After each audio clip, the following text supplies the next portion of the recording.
بسم الله الرحمن الرحيم.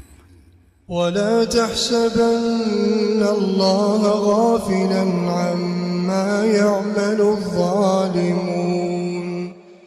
إنما يؤخرهم ليوم تشخص فيه الأبصار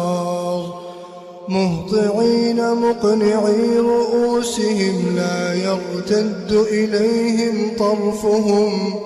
وأفئدتهم هواء وأنذر الناس يوم يأتيهم العذاب فيقول الذين ظلموا ربنا أخرنا إلى أجل قريب نجب دعوتك ونتبع الرسل أولم تكونوا أقسمتم من قبل ما لكم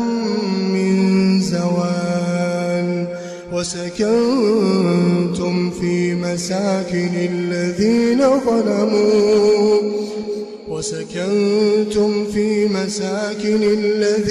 ظلموا